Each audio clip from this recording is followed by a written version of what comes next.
Loud. Beautiful. So we're recording. Okay, let's jump into it. So everybody, first, thank you so much for coming today to this presentation, How to Manage Pain with Exercise.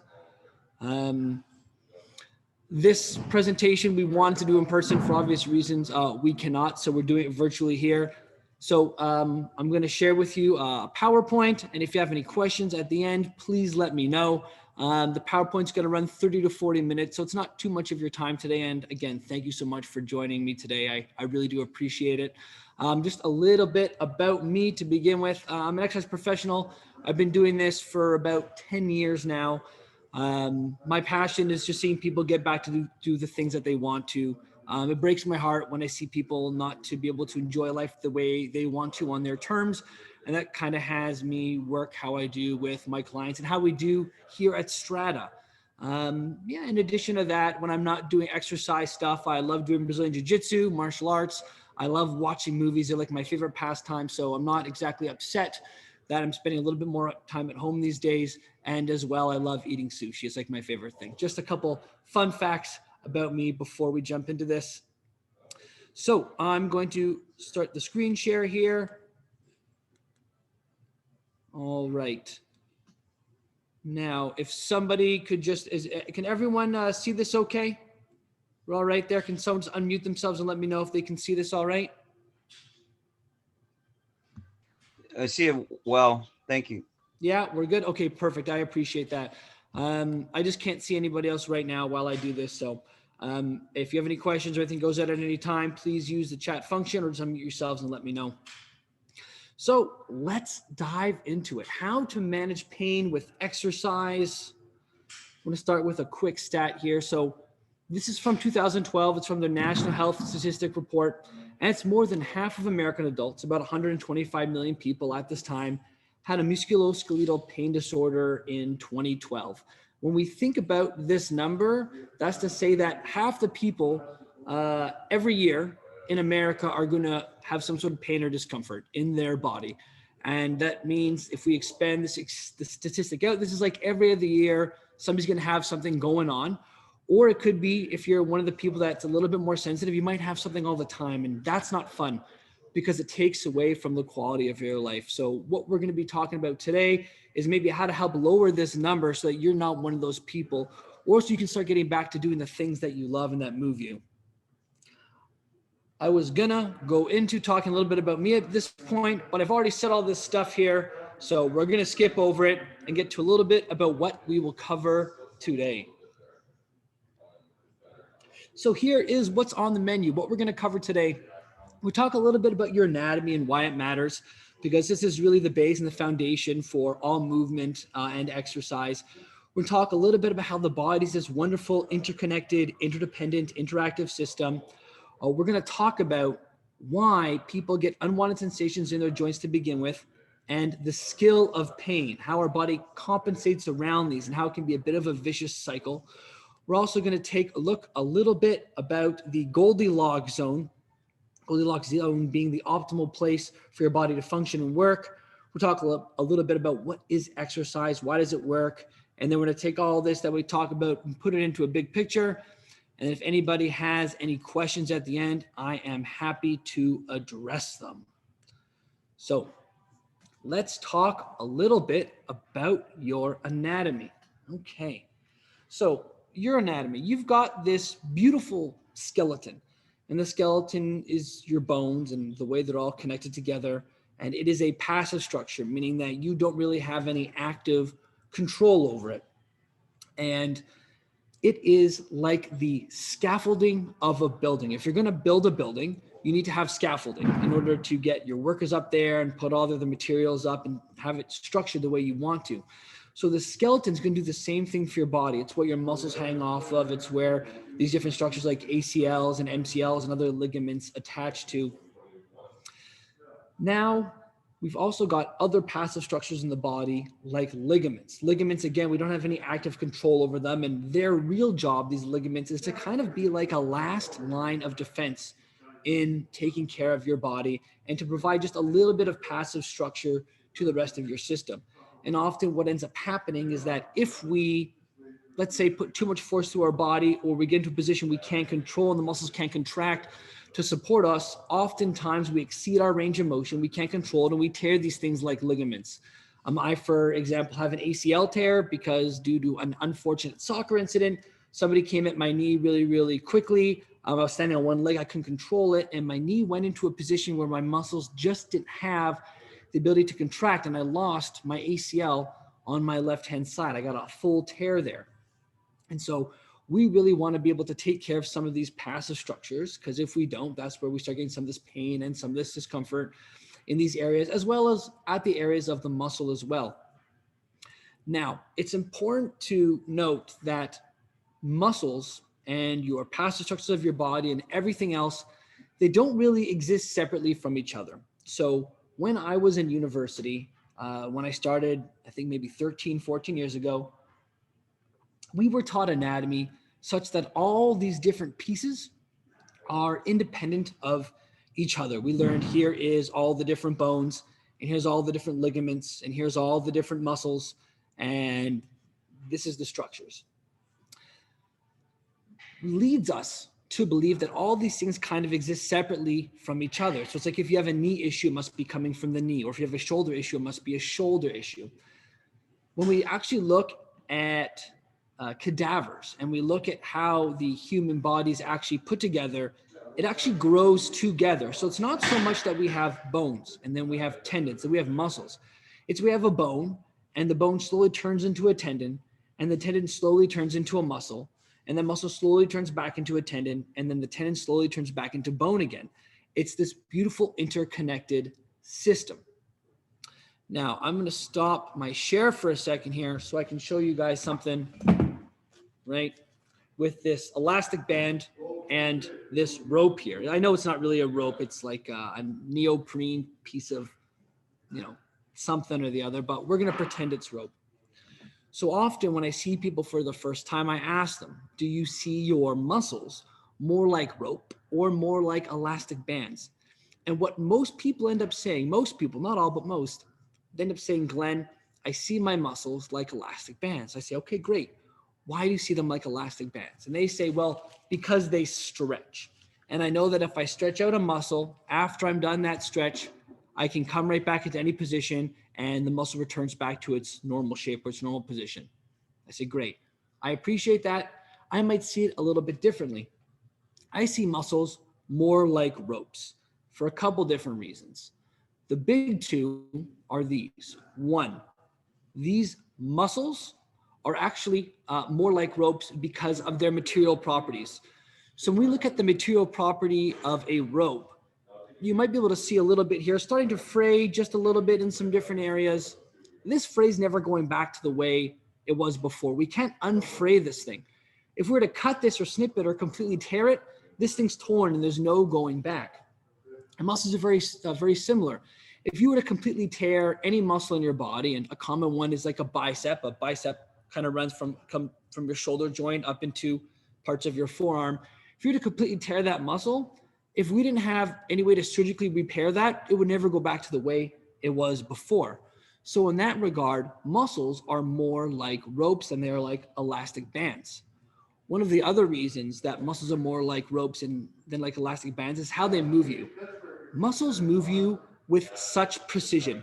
If I had one end of this rope here and I have another end here, and I move my right hand over, my left's going to go the exact other distance across the screen, right? Just like this. If we take this elastic band here, if I move my right hand away, it is going to stretch out. So when I think about, and we think about how our body moves us, it moves us very precisely. There's no real misfiring at any point in time. I mean, sometimes things cramp for sure, but for the most part, our body moves us precisely as it can all the time. So that's another reason why our muscles are actually more like this rope than this elastic band. The reason why people think that muscles stretch out is because we have this thing called a range of motion. But if we actually looked under a microscope and we saw how the different parts of a muscle actually work and function, we would see something kind of like a foot scrunching across a floor. I don't know if you've ever done that when you're bored I used to do it all the time as a kid.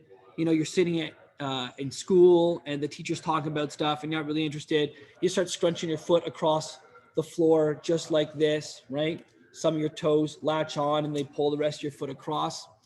Muscles are very similar in that there's these two different kinds of proteins, and all they do is they kind of pull each other closer together. And when they do that, two ends of the muscle tend to shorten up. And that's actually how our muscles, like our elbow joint, get shorter and contract. Now, what you feel when you take your arm and let's say put it in a door jamb on a wall and you do this kind of stretching thing here, what we know is stretching, it's actually your muscles just relaxing so that you can open up. And then when you're done the stretch, they contract again to bring your arm back closer to your body. So it's not so much that there's some sort of stretchy component, just these different areas contracting and then relaxing for you. All right. So that is parts of our anatomy here. I'm going to go back and share my other PowerPoint here. Let's give that a second to load up for you. Your human body, and if you take anything away from this presentation, I hope it's this. Your human body is an amazing, interconnected, interdependent, interactive system. Every part of your body is always communicating with every other part, and it's absolutely amazing. I already touched upon this in the previous slide, is that we have this old view of anatomy, which is everything's kind of segmented into different parts. It makes it easy to digest and learn, but the fact is from a real life perspective, everything's always constantly communicating and talking to each other. This happens on a variety of different levels. One level is from a nervous system perspective. So your brain is like a part of your central nervous system, meaning that it controls everything and it's always constantly receiving input from your muscles and your joints and all over your body. And it's sending signals out to all these different muscles and tell them how to move and how to hold you in different postures and places every second of the day, every moment of the day. Your body actually will reconfigure its posture every thousandth of a second, which is pretty amazing. And these different joints that you have, like the ones I have here shown on this gentleman running or sprinting, all of these different joints are actually communicating with each other without the brain even knowing. These joints send signals to each other all the time through a whole bunch of different systems in the body that allow them to communicate with each other. It's pretty amazing. Another way that this whole system is interactive and talks to each other is just about how muscles work and relate to each other on an interactive level. So I'm going to draw here with the little pen tool that I have. And a very simple example here, talking about muscles. We've got a couple different joints here. So I'm going to talk a little bit about this hip joint at the top here and about this knee joint down here. So every joint has muscles that cross it that allow it to move. And when a muscle contracts, it creates movement. Muscles also help us absorb force. They give us posture. They do a whole bunch of cool things. And so we've got muscles. I'll just draw a very simplified one here that might cross this knee joint just like this. Again, there are tons of different muscles. This isn't exactly an anatomical accurate muscle. It's just to more drive home a point. So this one muscle that's crossing this knee joint here. We also have muscles that come off the hip that are going to cross this knee joint as well. And it's not like there's one muscle. There's like 4 or 5 muscles. They're going to come off this hip joint and cross the knee joint. Well, ignore that poor drawing. The most excursion just isn't very much. So we might have muscle 1 here. And we'll call this one 2. We'll call this one 3 here. Beautiful. And we'll continue to go with my knee example here. So I tore this ACL on this left-hand side right here. What ends up happening when we tear a muscle or we damage a tissue? Excuse me. There's inflammation. The blood starts rushing to that area to help support it, to clear out debris and to bring in the stuff that's going to help heal it. And muscles also start to contract really hard to act kind of like a cast, its own internal cast system. And that's part of what inflammation does. So you can imagine that this muscle is contracting pretty hard to protect this knee right now, right? Other muscles that are going to contract pretty hard to protect this knee are muscles 2 and muscles 3, because they also cross this joint here. So we're going to start changing the way all these muscles contract at this joint when it gets injured. But wait a second, muscles 2 and 3 also cross the hip joint as well, which means that this hip function is going to change in addition to this knee function. And if we were to take this concept and expand it further, we could say, well, there's multiple muscles that cross both your hip and that go up to your pelvis. And then there's a whole bunch of muscles that cross your pelvis and cross every single one of your spinal joints right here. And so what happens at this knee will then start to affect the hip and then the pelvis and the trunk and spine. It's kind of like that kid song that we learn when we're younger. The knee bone's connected to the hip bone's connected to the trunk bone's connected to the yada yada, so on and so forth. But it's true. What ends up happening at one joint is going to affect all the other ones.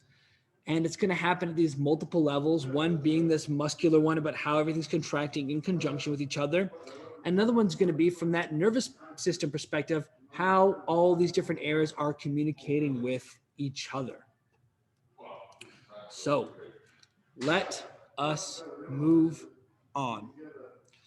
So this is where we start getting into, I'll call it like the fun stuff, or like the nitty gritty, maybe more of the meat and potatoes of the conversation. Why do I get unwanted sensations in my joints? This is the conversation of the skill of pain. So our body has a prime directive, and the body's only directive is to keep us alive and keep us moving. That's what the body wants to do. If we can't move, uh, based on an evolutionary perspective, we can't hunt, we can't feed ourselves, we can't sustain our bodies, and we're going to perish or pass away. So our body's developed a way of keeping itself alive. And what it will do is it will sacrifice microstructures for macrostructures. And what I mean by that is, if we do damage to a knee joint or a hip joint or a back joint or a shoulder joint, it will find a way to use that joint less and use other joints more. And that will end up in the long term causing us some pain and discomfort. So the fight or flight response. So under stress is where the skill of pain really starts to become a very real thing.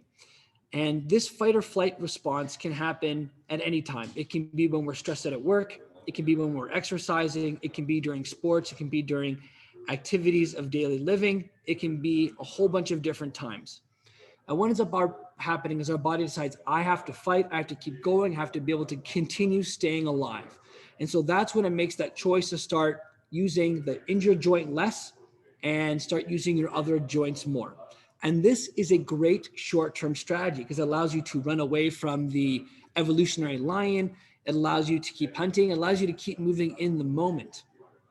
However, left unchecked, this is when we start having some of our problems and our issues. Because what ends up happening is over the course of our lifetime, we accumulate a whole bunch of these little pains or injuries or these damages to these tissues, and our body never really comes online. Now, if you were to maybe just stub your toe, you might walk funny for a day or two, if that. And it's not really long enough to change your body's internal system or what pieces or joints it has available to move and take care of itself. However, if you were to sprain your ankle and it were in a cast for 6 to 8 weeks, this is a significant amount of time. That cast is going to prevent movement, so the muscles are going to start to shrink. Your brain is going to start to disassociate its ability to contract those muscles and everything around that foot, and it's going to start maybe using your knee more or hip more. And that's when you're going to start feeling maybe a little bit of discomfort in those areas or other ones. One of the examples I always use when I work with my clients is that of a group of people working on a deadline towards a project. So if it was, let's say it was Glen and Paul and Karen in a group project, and then Glen decided to take off, and now Karen and Paul have to work overtime to get the group project done, who's going to be upset? It's going to be Karen. and it's going to be palm because they have to work overtime. It's what's going on in your body right now is that you might be picking up all these little injuries over time from either sports, overuse injuries from activities of daily living, your work, or even excess exercise. And your body's trying to find ways to compensate around it because if it doesn't, it feels like it's going to stop moving. And this is why we start getting a little bit of pain and discomfort in our body. Enter the Goldilocks zone. So if you're unfamiliar, this term comes from that story of Goldilocks and the Three Bears, about that little girl who breaks into the bear's home and she decides that she wants to eat their porridge and sit in their couches and all that kind of stuff. And she's just trying to find the best fit for her. If you're unfamiliar with that story, another way of thinking about it is through a astrophysicist lens. And what astrophysicists believe and a lot of astronomers believe is that Earth sits in what they call the Goldilocks zone, the optimal distance from the sun to inhabit life on planet Earth. If you're any closer, it would be too hot. If you're any farther away, it would be too cold. It's just in the right spot. So they call that the Goldilocks zone. And so I've got this graph here up against the up against the side on the right hand side here, and it's got all these different zones, and it's got force right in the middle there. And so the Goldilocks zone is going to be optimal amount of force tolerance that your joint can handle, which is to say it's the optimal amount of resistance you could apply to it. It's the optimal amount of walking around you can do in a day. It's the optimal amount of anything that you put your knee or your hip or your ankle or your body through. It's the optimal amount that it can tolerate of that thing. Force is just another way of saying, the resistance or energy that we put on these joints. And so every joint is going to have its own unique, independent Goldilocks zone. Going back to my knee example, my left knee, when I injured it, had a very low Goldilocks zone. It really couldn't tolerate much. And then as I recovered, it got bigger and better and had a larger Goldilocks zone. So if we apply too much force to any area of our body, we can get damage. And not to reiterate too much, but damage can be from repetitive injuries like going for really long runs or doing runs that are just too much for you, spending too much time gardening, or it can be like a sudden impact, like an injury in a sport where someone hits you and you just all of a sudden get injured. Another example here, or so not example, but the next one up here is cell death. So it's unfortunate, but if we get too much force to go through one area of our body at one time, it can result to death of that tissue. And God forbid that ever happen to anybody, but people do pass away from car accidents because it's too much at one time for their body to handle. Going below on the opposite side here, if we don't give a joint and muscles enough force or enough stimulus, they begin to atrophy, which is to say the muscles around them the muscles around them begin to shrink, they get weaker, and eventually we're all going to this place is that our bodies are always kind of getting a little bit weaker over time.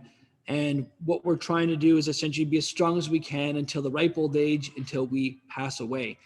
The point I'm really just trying to convey here is that every joint in our body has an optimal amount of force that it can tolerate. And oftentimes if there's injury, this Goldilocks zone is very small and it's a very short window. Other times for joints that are very healthy, it's a much larger window. And the more you exercise and the more of the right force, the right exercise that you do to the joints that need it, the better off they're going to be. And the more they're going to be able to contract and the better you're going to be able to take care of yourself. The theory I'm putting forth essentially is that because of your own unique health history and injury history and who you are as a human being, your anatomy, physiology, and all the stuff that's happened to you over the course of your life cycle, you might have some pain or discomfort that you're not really sure necessarily where it came from, or it seems like it's lingering along longer than it should be because there's some areas in your body where your force tolerance is just low. And if you improve that force tolerance, that joint or that area is going to communicate with all the other areas and it's going to start having you feel better. I've already kind of mentioned this, but I'll just really quickly point to it again. Damage zone is where the compensation starts to happen. When you start damaging tissues, it's when your body starts compensating, and that that skill of pain or fight or flight takes over, and your body starts figuring out different ways to keep you moving. So let's talk a little bit about squaring the curve here. So you can see on this graph, on the up to down arrow or the y-axis, we have health and quality of life, which is improved by strength. And on the x-axis, that's left to right, we've got birth to death. And we'll call this little red line here, we'll call this suboptimal decline. So I'm going to write S, I'm going to write this with my finger, so please be kind. Suboptimal decline, SOD. And what essentially it's showing here is that, around the age of, let's say, about 30 years old, this is when our body starts to decline, right? Our strength starts shortening year over year.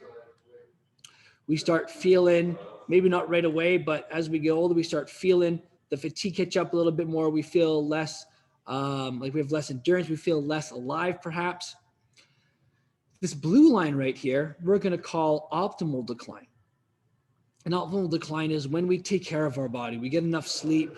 We are eating well. We're taking care of our body, but we also have the necessary strength, and we're exercising in order to get that strength to make sure that we can keep doing all the stuff that we want to. And it is my belief that improving your strength and exercising is the thing that's going to impact this the most. The people that I know in my life that are having the hardest time around this red line are people that don't exercise, that aren't trying to contract their muscles daily, that are constantly sending a stimulus to the body that's saying, hey, keep me strong, keep improving my health and well-being, keep me going. The people that are exercising are feeling their best.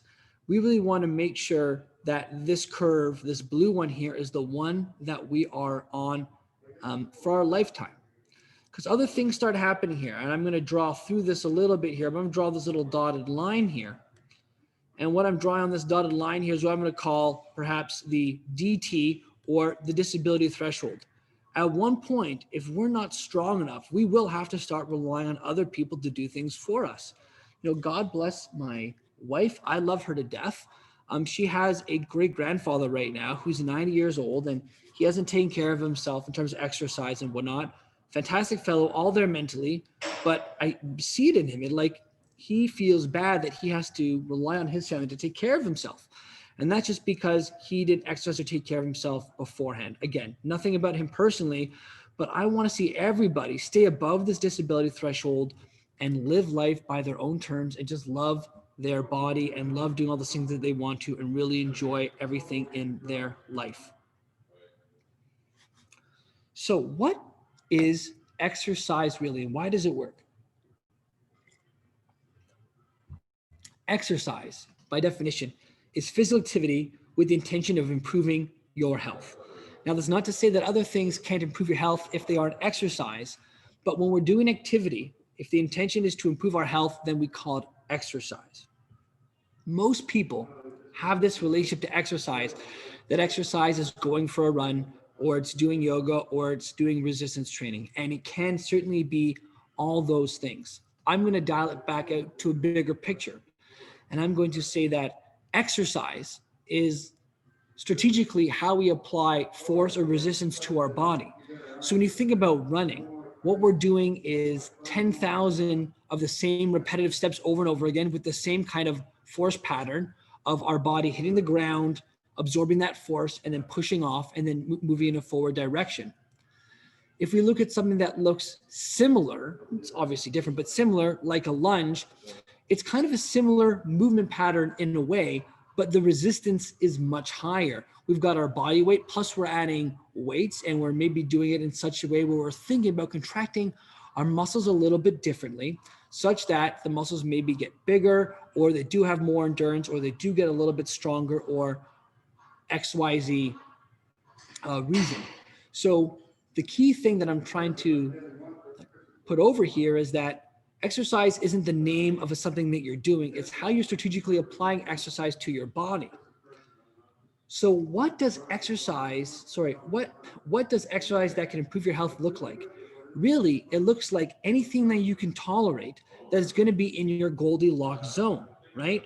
Going back to this one right here. Anything that's going to help you improve this and increase that Goldilocks zone in an upward direction, and make that zone larger.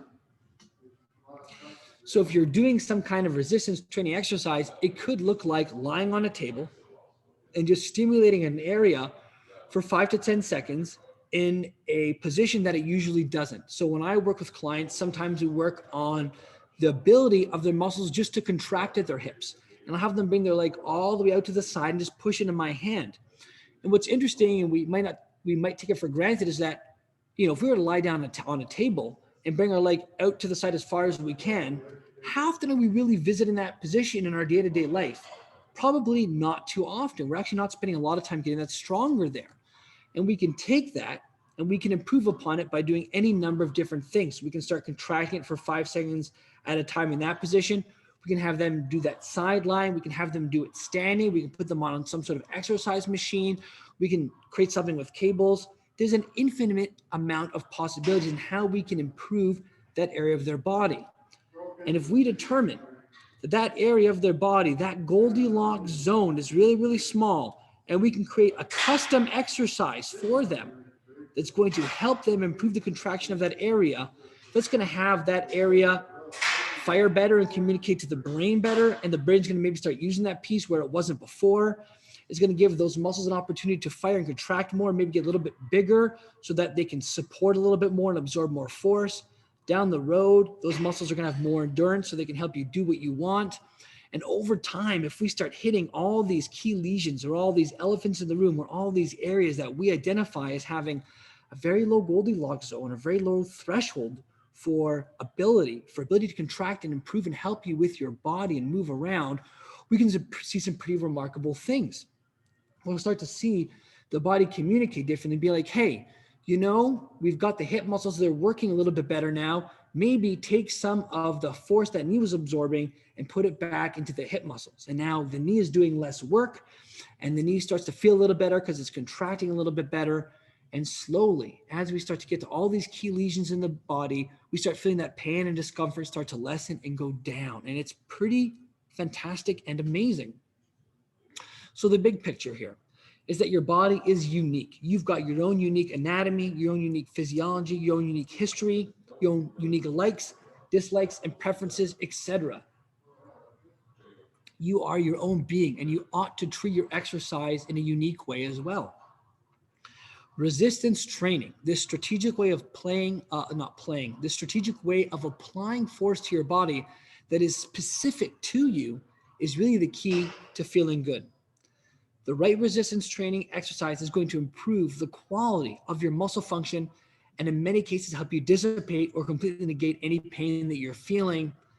And focusing on the weakest link in the chain is pivotal. You got to take care of these elephants in the room, of these areas of your body that haven't been firing for very long or may not be firing very well, and treat them and find a way to get them stronger so that you can start taking the load off some of the things that are helping you compensate around that.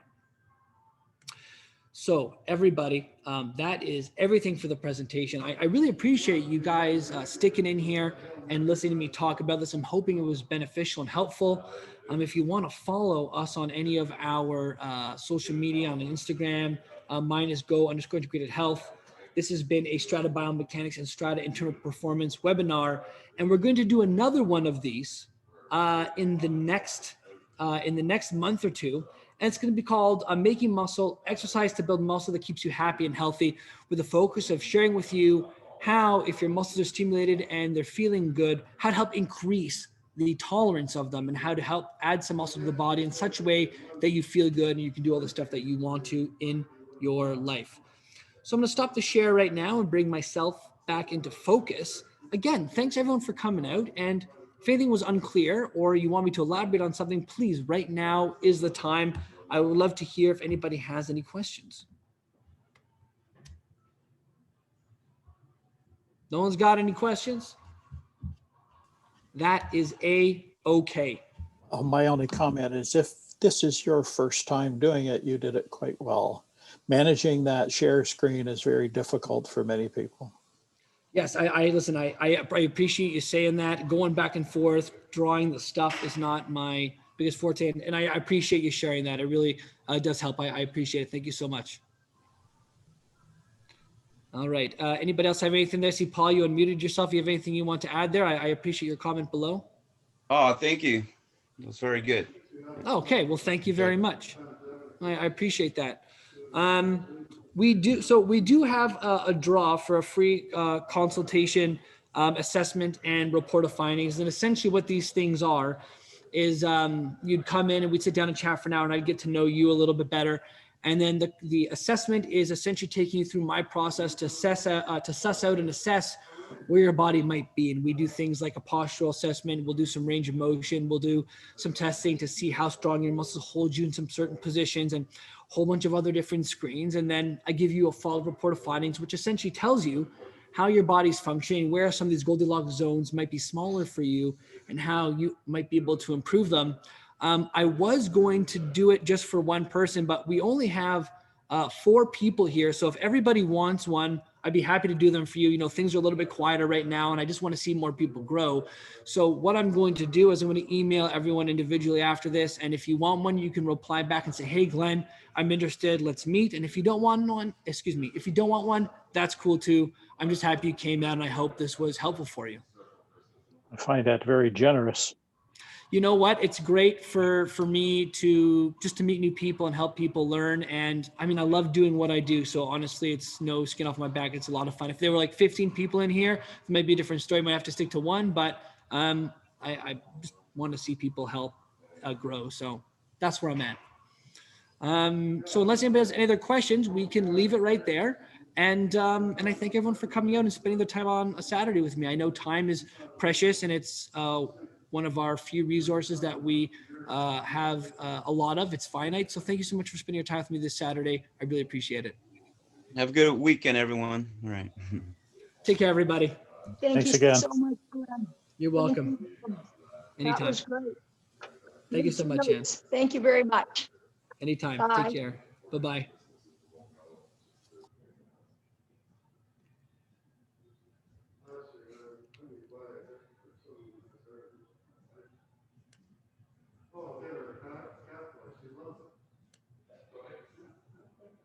Oh,